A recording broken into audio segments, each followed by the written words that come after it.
Hello hello hello hello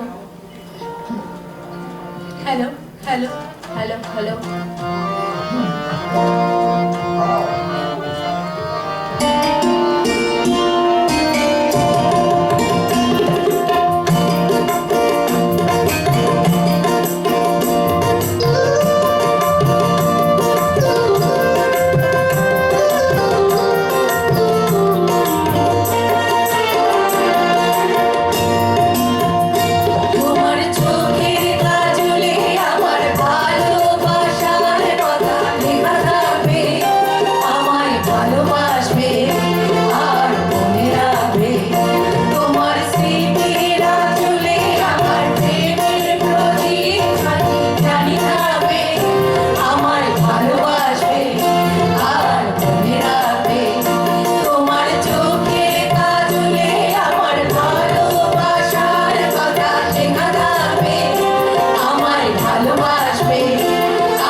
ভালোবাসবে আর মনে রাখবে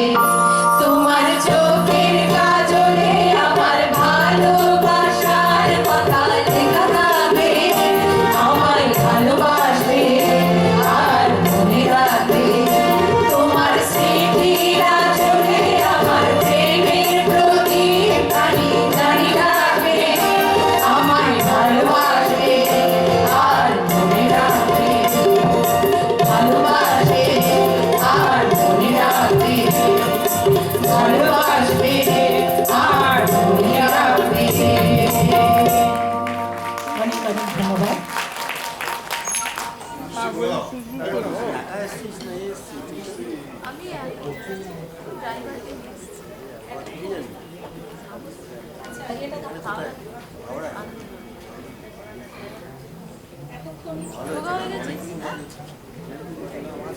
এতক্ষণ যিনি সঞ্চালনায় ছিলেন আমাদের পরম প্রিয় দাদা শ্রী ডক্টর কাজল কৃষ্ণ বণিক, তাকে এবার একটু আমরা অন্য ভূমিকায় দেখব। সলিল চৌধুরীর বহুমুখী প্রতিভার একটি অন্যতম দিক হচ্ছে তার কাব্যিক সত্তা। সুতরাং সলিল চৌধুরীর একটি কবিতা নিবেদনে আমাদের সকলের প্রিয় কাজলদা। নমস্কার। সলিল চৌধুরীর শতবর্ষে আমার আজকের নিবেদন তার অন্যতম প্রিয় এবং শ্রেষ্ঠ কবিতা এক গুচ্ছ চাবি।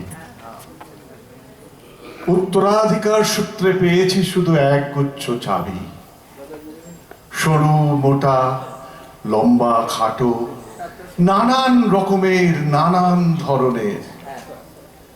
মা বলতেন রেখে দে, একদিন না একদিন কাজে লাগবেই।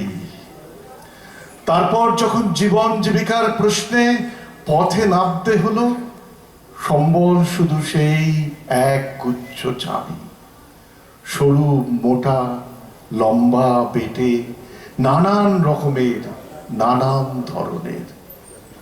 কিন্তু যেখানেই যাই সেখানেই দেখি মস্ত এক দরজা, আর তাতে ঝুলছে প্রকাণ্ড একটা তালা। এ চাবি সে চাবি ঘোরায় ফেরায়, লাগে না, খোলে না। শ্রান্ত হয়ে বাড়ি ফিরে আসি, মা দেখেন আর হাসেন, বলেন তোর বাবার হাতেও এই সব চাবি দিয়ে ওই তালাগুলো খোলেনি। শুনেছি তার বাবার হাতে নাকি খুলতো। তবুও তুই ফেলে দিস নে চাবিগুলো। তুই যখন চলে যাবি তোর সন্তানদের হাতে এই চাবিগুচ্ছ দিয়ে যাস। হয়তো একদিন, হয়তো কেন, একদিন নিশ্চয়ই ওদের হাতে এই সততা, সত্য, নিষ্ঠা এবং যুক্তির চাবিগুলো দিয়ে জীবনের সমস্ত বন্ধ দরজা খুলে যাবে, খুলে যাবেই, দেখিস খুলে যাবেই। নমস্কার। আমাদের পরবর্তী শিল্পী ডক্টর গার্গী হাজরা।